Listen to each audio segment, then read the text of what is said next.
Hi everyone, it's lovely to see you. I'm Lorna and we are reading The Mystery of the Smuggler's Wreck by Helen Moss, and this is chapter 13.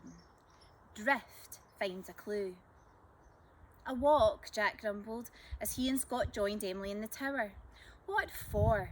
Jack didn't really get walks. You went somewhere, turned around and came back. What was the point? Emily ignored him and held out a map she'd sketched in her notebook while waiting. There's an old track, she said. It runs from here down to Pirate Cove. Jack nodded. He remembered how their friends Max Fordham and Savannah Shaw had escaped down that track last summer, just after Jack had rescued Savannah from the cliff edge, an act of supreme heroic awesomeness, though he said so himself. What's that got to do with the compass, he asked. What if the compass thief drove to Pirate Cove? Emily's words tumbled over each other with excitement. It's steep and bumpy, but if you've got a jeep with four-wheel drive, you can get almost as far as the beach. You could easily take a small kayak on the roof, so you could paddle out into the cove and dive to the mermaid. She looked triumphantly from Jack to Scott, as if daring them to disagree. Scott grinned. Let me guess, this walk you mentioned, it wouldn't involve the track to Pirate Cove and searching for clues, would it? Emily was already on her way out of the tower. How did you guess? It's an old smuggling path, Emily explained as the three friends in Drift trekked down the steep hill. Sometimes the smugglers would hide the contraband down in the rocks and then the farmers would come at night to fetch it. They'd load all the stuff onto their mules and lead them up this way. That's why the sides are banked up so steeply, so the revenue men wouldn't see their lights. Jack looked around. The lane was like a green tunnel with high banks and blossom-loaded hedges that met overhead. Butterflies flitted among the foxgloves and cowslips that smothered the banks. But in Jack's mind it was a stormy night. The wind was howling and blowing clouds across the moon, and he was hurrying down the path to retrieve barrels of brandy from the beach.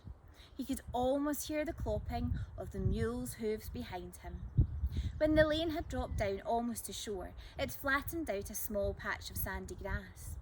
You'd have to park and walk over the rocks to the beach from here, Emily explained. Brilliant, Jack said. Let's look for footprints in the sand. Emily shook her head. The tide will have washed them away. Scott pointed to a patch of grass and foxgloves with bent and broken stems. This could be where the vehicle parked. Let's look for tyre prints, Jack suggested. Emily shook her head again. Sorry. The wind will have blown sand over them by now. Jack sighed. So you're saying that the sum total of this mammoth clue fest is a few broken stalks? Emily pulled 3 magnifying glasses from her bag. No, I'm saying we should do a fingertip search of the entire area. The thief is bound to have dropped something. But half an hour later, Scott, Emily and Jack had nothing to show for their search except sore knees and stiff backs. Jack had had enough. He dropped to his knees. One little tiny clue, he bellowed at no one in particular, brandishing his magnifying glass. A sweet wrapper, a cigarette end. Is it too much to ask? Scott shrugged. Looks like it is. Hey, Emily cried. Drift found something. Drift was sniffing in the scrubby grass near the broken foxgloves. He looked up, his ears standing to attention, and barked once. Jack rushed to see what Drift had found. To his surprise, the object between Drift's paws looked like a rough, sandy pebble. Jack picked it up and turned it over in his hand. It was the size of his palm, but less heavy than a stone. In fact, it was hollow, more like a clamshell. False alarm, it's just a shell, he told the others. Not exactly a show-stopping clue when you're right next to a beach. Emily knelt down and stroked Drift's ears. There must be something special about it, she said. Drift doesn't normally bark at shells. Drift flicked his ear, the white one with brown spots, in agreement. Jack nudged the ground with his toe. There's another one the same here. Looks like it's the other half. He picked it up and handed it to Emily. Emily was puzzled. The outside was rough and grainy. The inside was much smoother, but when she ran her fingers over it, she could feel grooves and ridges. She took out her magnifying glass for a closer look. Suddenly, she knew they were on to something big.